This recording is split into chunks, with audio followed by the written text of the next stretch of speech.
My mom skipped her medication for weeks to hospitalize herself. When I asked her why, she looked at the doctor, blinked innocently, and said, "My daughter manages all that." I stayed silent. That was 3 months ago. Last night, she begged me in a letter to forgive her.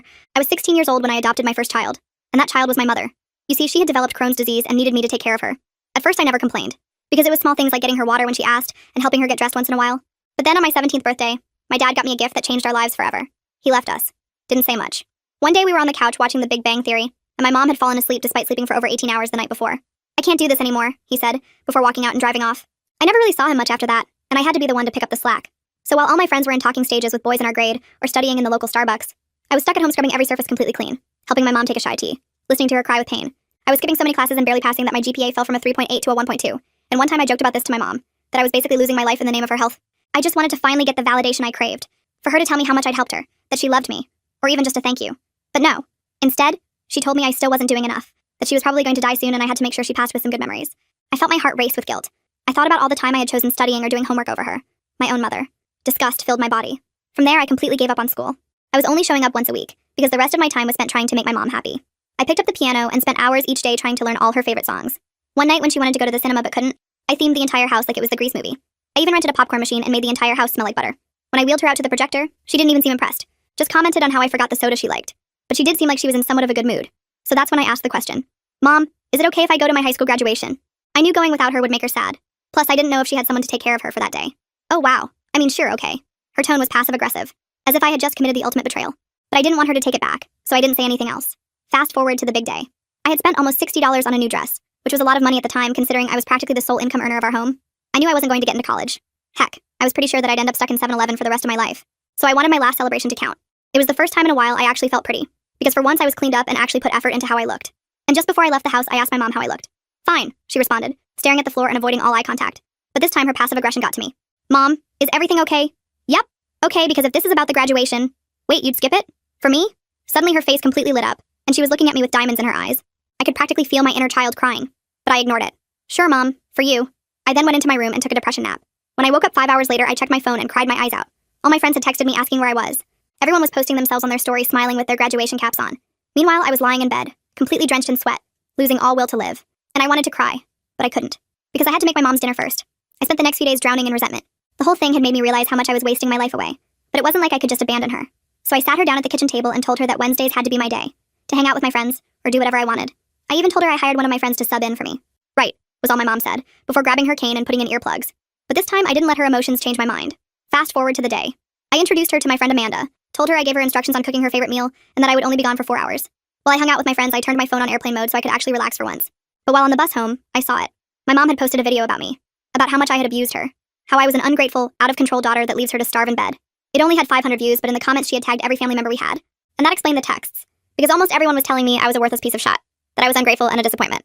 But I just smiled, because soon everyone would regret how they treated me. I looked out the bus window at the passing city lights, feeling strangely calm. For the first time, I could see my future clearly, and my mother wasn't in it.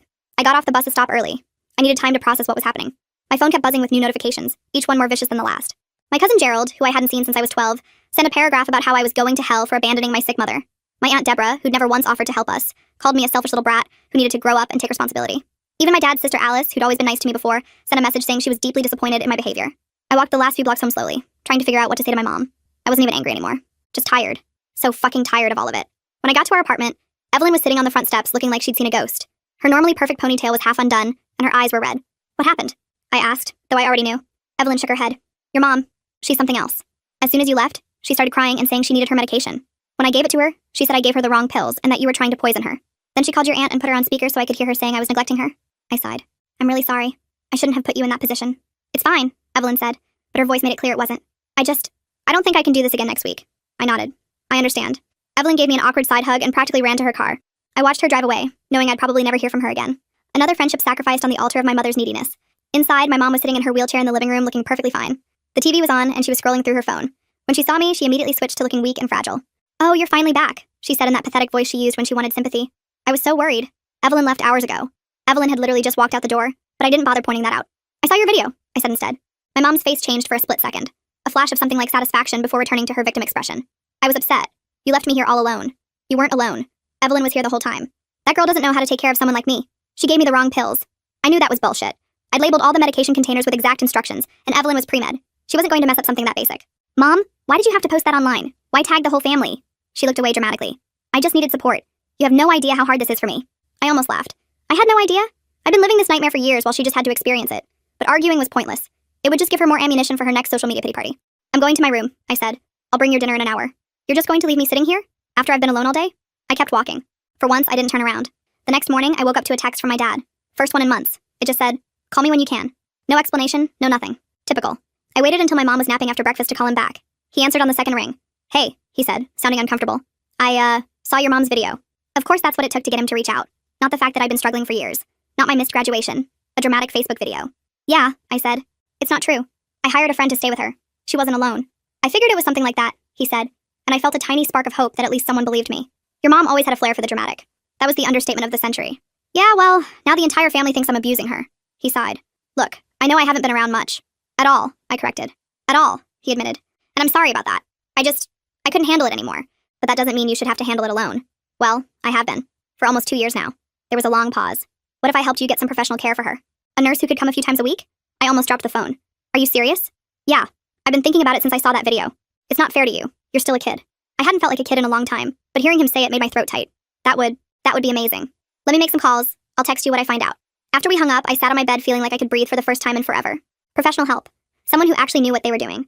Someone who wouldn't be manipulated by my mom's guilt trips. But my relief was short-lived. When I went to check on my mom, I found her on the phone with someone crying dramatically. I don't know what to do anymore, she was saying. She's completely out of control. Yesterday she left me alone for hours with some stranger who didn't even know my medication. I could have died. I stood in the doorway, watching her performance. She hadn't noticed me yet. Yes, her father called me this morning too. He's trying to have me put in a home. Can you believe that? My own husband and daughter conspiring to lock me away so they can live their lives without me. My blood ran cold. How did she know about my conversation with Dad? Had she been listening somehow? Or was it just a lucky guess based on past patterns? I'm so scared, Denise. I don't know what they might do next. Last night I caught her looking at my medication with this strange expression. That was when I lost it. I walked into the room and grabbed the phone from her hand. Hi, Denise? This is the daughter. Everything my mother just told you is a lie. Have a nice day. I hung up. My mom's face went from shocked to furious in an instant. How dare you? Give me back my phone. Number, not until you stop spreading lies about me. They're not lies. You did leave me alone yesterday. With Evelyn, who is perfectly capable of taking care of you. And now you're telling people I'm trying to poison you? That's insane. She started crying. Those big fake tears she was so good at producing on command. You're so cruel to me. After everything I've done for you. What exactly have you done for me lately, Mom? Besides ruin my life? The words hung in the air between us. I'd never spoken to her like that before. Her mouth opened and closed a few times like she couldn't believe what she was hearing. Get out, she finally whispered. Get out of my room. I tossed her phone onto the bed and left. My hands were shaking, but I didn't feel bad. For once, I didn't feel guilty at all. Later that day, my dad texted me with information about a home health aide who could come 3 days a week. It wasn't cheap, but he said he'd cover it. I forwarded the information to my mom without comment. She didn't respond. The next morning, I found her in the kitchen struggling to make coffee. She could have called for me, but of course she didn't. She wanted me to find her like this, to feel bad for arguing with her. I can do that, I said, reaching for the coffee pot. She jerked it away. I don't need your help. I can take care of myself. Fine. I sat down at the table and watched her spill coffee grounds all over the counter. It took everything in me not to get up and clean it. I read about that nurse your father wants to hire, she said, not looking at me. I won't have a stranger in my house. It's my house too, and I need help. She slammed the coffee pot down. So I'm just a burden to you? Is that it? That's not what I said. It's what you meant. She turned to face me, her eyes wild. You think I don't know what you two are planning? You want to stick me in some facility where I'll be neglected and forgotten? Well, I won't go. This is my home. No one's talking about a facility. It's just someone to help out a few days a week so you can what? Go out with your friends? Live your life while I rot away here alone? I took a deep breath. Yes. So I can have some kind of life. Is that really so terrible? She didn't answer, just turned back to making her coffee. I got up and left for work, knowing the conversation was far from over. When I got home that evening, the house was dark. I called out for my mom but got no answer. Panic shot through me as I rushed to her bedroom, imagining the worst. But she wasn't there. Her wheelchair was gone too. I checked my phone and saw a text from a number I didn't recognize. Your mother is with me. She called saying you abandoned her. Don't worry. I'll take good care of her. Doris. Doris. The woman she'd been talking to on the phone yesterday. I didn't even know who this person was or where she lived. I called the number back immediately. Hello? A woman's voice answered. Hi, this is Doris? This is my mom's daughter. Where is she? She's resting now. She was very upset when I picked her up. Said you'd threatened to put her in a home. That's not true. My dad and I were trying to arrange for a home health aide to help out a few days a week. I never abandoned her. I was at work. There was a pause. Well, that's not what she told me. She said you left her alone all day without food or water. I closed my eyes, trying to stay calm. Doris, I don't know you, and you don't know me. But my mother has been manipulating me for years. She twists everything to make herself the victim. Please, just tell me where you are so I can come get her. I don't think that's a good idea right now. She's very afraid of you. I wanted to scream. She's not afraid of me. She's afraid of losing control over me. Please, she needs her medication. She has Crohn's disease. She brought her medication with her. Don't worry, I used to be a nurse. I know how to take care of her. At least that was something. Can I at least talk to her? She's sleeping. I'll have her call you tomorrow. The line went dead. I stood in our empty apartment, feeling like I was losing my mind. My mom had actually run away from home to make me look bad. It was a new low, even for her. I called my dad and explained what happened. He sounded as bewildered as I felt. Do you know who this Doris person is? He asked.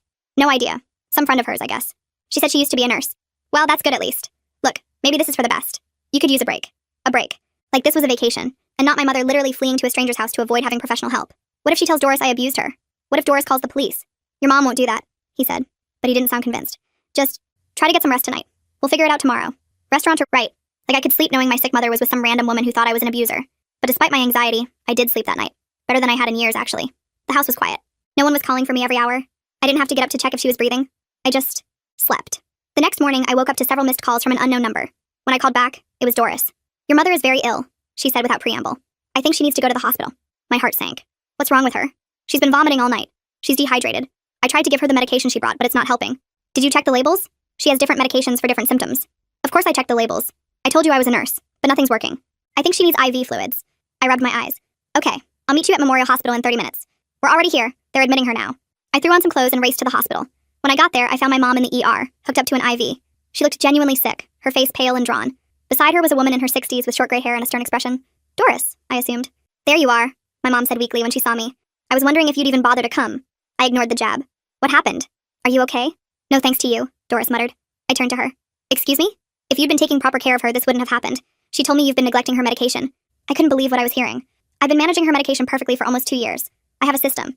Everything is labeled and organized. Well, something went wrong, because she's severely dehydrated and her Crohn's is flaring badly. Before I could respond, a doctor walked in. Ms. Mitchell? He said, looking at my mom. I'm Doctor Anthony, we've got your test results back. My mom nodded weakly, playing up her fragility. It looks like you've got a pretty bad flare-up, but there's something else concerning me. Your blood work shows some unusual levels that suggest you might not have been taking your maintenance medication regularly. Have you been sticking to your prescribed regimen? My mom's eyes darted to me, then back to the doctor. Of course. My daughter manages all that. The doctor looked at me. And you've been making sure she takes her daily medications? Yes, I said firmly. Every morning and night. I have alarms set on my phone. I keep a log. He nodded, making a note on his chart. Well, the levels we're seeing suggest the medication hasn't been in her system consistently for at least a week, possibly longer. A week. The exact amount of time since our fight about the home health aide. Had she been spitting out her pills? Hiding them? Deliberately making herself sick to prove I was a bad caretaker? That's impossible, Doris said. She's a very responsible patient. I was a nurse for 30 years, and I can tell when someone is compliant with their medication. The doctor raised an eyebrow. You've been caring for Ms. Mitchell? Just since yesterday. Her daughter abandoned her and she called me for help. I opened my mouth to protest, but the doctor held up a hand. I see. Well, regardless of the circumstances, the blood work doesn't lie. Ms. Mitchell hasn't been taking her full medication as prescribed. We'll need to get that back on track and address this flare-up with some stronger interventions. My mom was staring at the ceiling, avoiding everyone's eyes. She knew she'd been caught. The doctor turned to me. Could I speak with you outside for a moment? I followed him into the hallway, my heart pounding. Was I in trouble somehow? How old are you? He asked once we were alone. 18, I lied. I was still a few months shy, but I didn't want him knowing I was technically a minor. He studied me for a moment. And you've been your mother's primary caregiver? I nodded. That's a lot of responsibility for someone your age. Has anyone ever talked to you about caregiver burnout? I shook my head. It's very common, especially in situations like yours. Taking care of a chronically ill family member is physically and emotionally exhausting. It can lead to depression, anxiety, and health problems of your own. I felt tears welling up in my eyes. No one had ever acknowledged how hard this was for me before. I'm doing my best, I said, my voice cracking. I'm sure you are, but you shouldn't have to do it alone. There are resources available, support groups, respite care, home health services. Would you be open to speaking with our social worker about some options? I nodded, wiping away a tear. Yes, please. He squeezed my shoulder gently. I'll have Lisa come talk to you. And for what it's worth, I don't think you abandoned your mother. I think you're a young person in an impossible situation doing the best you can. I couldn't speak. I just nodded again. When I went back into the room, Doris was sitting next to my mom, holding her hand and glaring at me. My mom looked smug despite her illness, like she'd won something. The doctor is arranging for a social worker to talk to me about getting some help, I said, keeping my voice neutral. I don't need a social worker, my mom snapped. I have Doris now. Doris patted her hand. That's right. I can take care of you. I looked between them, suddenly understanding. This had been the plan all along. My mom had found herself a new caretaker, someone who would believe all her stories about me, someone she could manipulate more easily than me. Part of me wanted to warn Doris about what she was getting into, but another part, a larger part, just felt relieved. Fine, I said, if that's what you want. My mom looked surprised. She'd clearly expected me to fight, to beg her to come back home. It is, she said firmly. Okay then. I'll go home and pack up some of your things. Doris can pick them up later. I turned to leave, but my mom's voice stopped me. What about the rent? And the bills?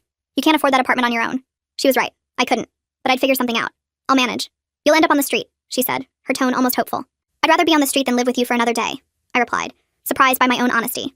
The look on her face was worth everything I'd been through. Pure shock, followed by hurt, followed by anger. For once, she had no clever response, no manipulation tactic ready. I walked out of the hospital feeling lighter than I had in years. I had no idea what I was going to do next, but for the first time, the future seemed full of possibilities instead of obligations. When I got home, I found my dad sitting on the front steps of our apartment building. He stood up when he saw me. How is she? He asked. Physically? She'll be fine. She's been skipping her medication to make herself sick and make me look bad. Emotionally? She's found a new victim. Some woman named Doris who thinks I'm the devil incarnate and has volunteered to take care of her. My dad's eyebrows shot up. Seriously? And you're okay with that? I shrugged. What choice do I have? She doesn't want me anymore. She wants someone who still believes her bullshit. He nodded slowly. I guess that makes sense. South. What now? I don't know. I can't afford this place on my own. You could come stay with me, he offered. Just until you figure things out. I stared at him. You're serious? Yeah. I know I've been a shitty dad. I ran when things got hard, but I want to try to make it right. I should have been angry. I should have told him to go to hell. But I was so tired of being angry, of holding grudges, of carrying the weight of everyone else's problems. Okay, I said. But I have conditions. He smiled slightly. Name them. I want to get my GED. And then I want to go to community college. Done. What else? I need therapy. Like, serious therapy. I've been through some shitty. He nodded. Absolutely. I could probably use some too, to be honest. And one more thing, I said, feeling bold. I don't ever want to be responsible for taking care of you. Not like I did with Mom. I'll be your daughter, but I won't be your parent. Ever. His face softened. I promise. You've done enough parenting for a lifetime. We went inside and started packing up my things. It didn't take long. I didn't own much. As I was going through my desk, I found an old journal I'd kept during the worst of my mom's illness. I flipped through it, reading entries about missed school events, sleepless nights, and endless doctor appointments. On impulse, I took out my phone and started recording. My name is Megan, and this is the truth about what happened with my mom. I spoke for almost an hour, reading from my journal, showing the medication logs I'd kept, explaining the reality behind my mother's dramatic social media posts. When I was done, I uploaded the video to YouTube and shared it on my own social media accounts. I tagged every family member my mom had involved in her smear campaign against me. What was that about? My dad asked when I put my phone down. Setting the record straight, I said. I'm done being the villain in her story. As we loaded the last of my boxes into his car, my phone started blowing up with notifications. Family members watching my video. Some apologizing, some arguing, some just expressing shock. I turned my phone off and got in the car. I didn't need their validation anymore. I knew the truth. And for the first time in years, I was free to live my own life. As we drove away from the apartment, I felt this weird mix of emotions. Like, I was relieved but also terrified. What if I'd made a huge mistake? What if Doris got tired of my mom's bullshit in a week and dumped her back on me? What if my dad bailed again? My brain was going a million miles an hour. You okay? My dad asked, glancing over at me.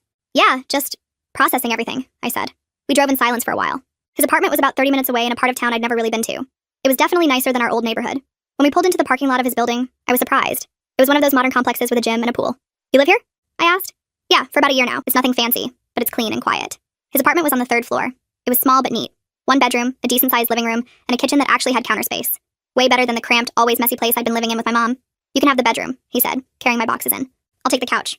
No way. It's your place. I'm fine on the couch. He looked like he wanted to argue, but just nodded. We'll figure something more permanent out soon. Maybe look for a 2-bedroom. That caught me off guard. He was actually planning for me to stay long-term. Part of me was waiting for the other shoe to drop. I spent that first night just staring at the ceiling, unable to sleep despite being exhausted. My phone kept buzzing with notifications from family members who'd seen my video. I finally turned it off completely. I couldn't deal with their reactions yet. The next morning, my dad had already left for work when I woke up. There was a note on the counter. Help yourself to anything in the fridge. I'll be home around 6. We can talk about GED classes tonight. Dad. It felt so weird having nothing to do. No one to take care of. No meds to organize. No meals to prepare for someone else. I actually had a whole day to myself, and I had no idea what to do with it. I ended up walking around the neighborhood, finding a small library, and just sitting there reading for hours. It was so peaceful I almost cried. When was the last time I just read a book for fun? When I got back to the apartment, my dad was already home, cooking dinner.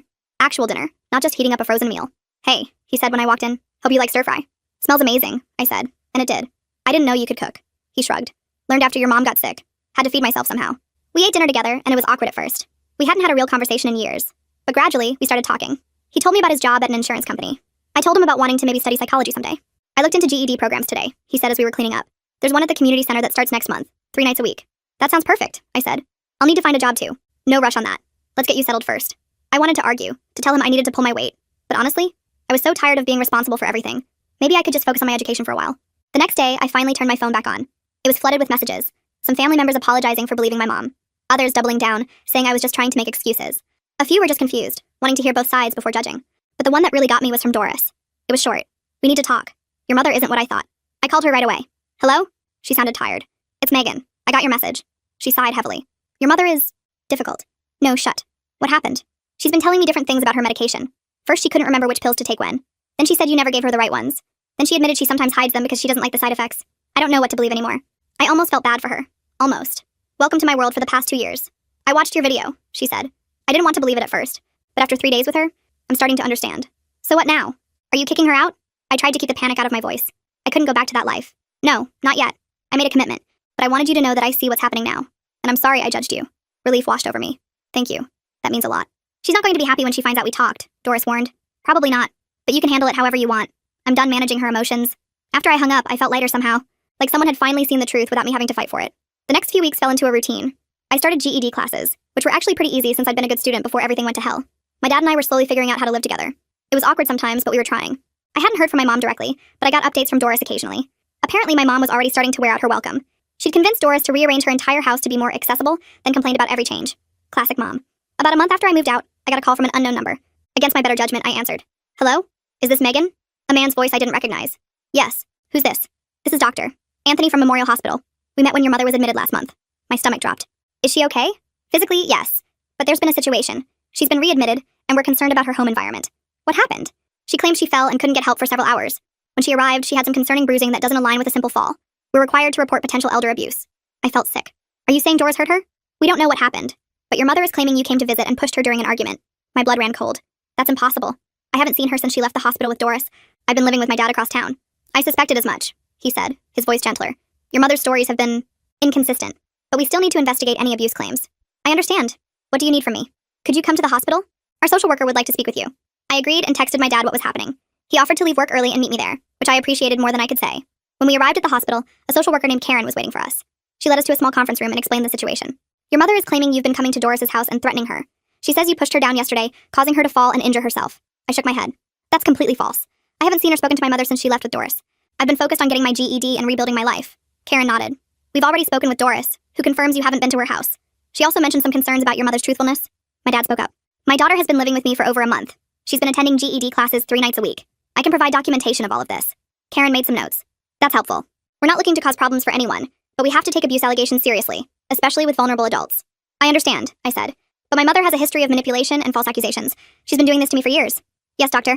Anthony mentioned your previous interactions. He was quite concerned about the caregiver situation even then. We spent the next hour going through everything. My history as my mom's caregiver, her manipulation tactics, my current living situation. I showed Karen my class schedule. My dad provided pay stubs showing his address, and we even pulled up location data from my phone showing I hadn't been anywhere near Doris's house.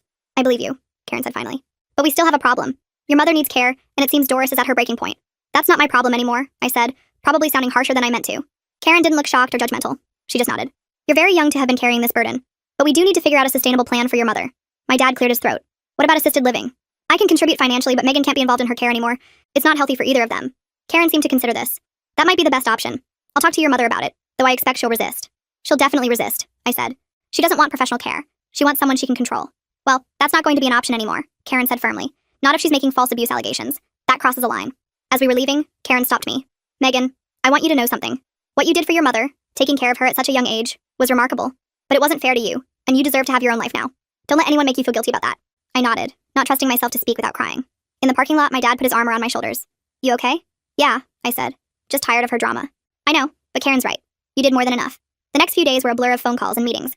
My mom refused assisted living at first, insisting she could just come live with me and my dad. When that didn't work, she tried guilt-tripping various family members. But something had changed. My video had made an impact, and Karen had contacted several relatives to explain the situation. No one was volunteering to take her in. Finally, with no other options, she agreed to a small assisted living facility not far from our old apartment. My dad handled all the paperwork and financial arrangements. I didn't participate in any of it. The day she moved in, Doris texted me. It's done. She's settled in her new place. She's not happy, but the staff seem kind and competent. I'm sorry for my part in all this. I texted back a simple, thank you, and left it at that. That evening, my dad and I celebrated with takeout pizza. To new beginnings, he said, raising his soda can. To new beginnings, I echoed. 2 months later, I passed my GED exam with flying colors. My dad took me out to dinner to celebrate, and I finally felt like I could see a future for myself. I'd applied to community college for the spring semester, planning to study psychology. I wanted to help other kids who were stuck in impossible situations like mine. I still hadn't seen my mom. She called sometimes, usually to complain about the facility or to try to make me feel guilty. I kept the conversation short and didn't engage with her manipulation. It got easier with practice. Some family members still thought I was the bad guy in this story. Others had come around after seeing the reality of my mom's behavior. I decided I didn't really care either way. The people who mattered knew the truth. One day, about 6 months after everything went down, I got a letter from my mom. It was the first time she'd written to me. I almost didn't open it, but curiosity got the better of me. Inside was a single page with just a few lines. I miss you. I'm sorry for some of what happened. The nurses here say I need to work on myself. Maybe they're right. Mom. It wasn't much of an apology. It wasn't even really an admission of what she'd done, but it was something. A tiny crack in her wall of denial. I didn't write back right away. I wasn't sure if I wanted to. Part of me thought it might be best to just move on completely, but another part knew I'd probably never fully heal without some kind of resolution. So a week later, I sent her a short note. I'm glad you're getting help. I'm doing well. I passed my GED and I'm starting college in January.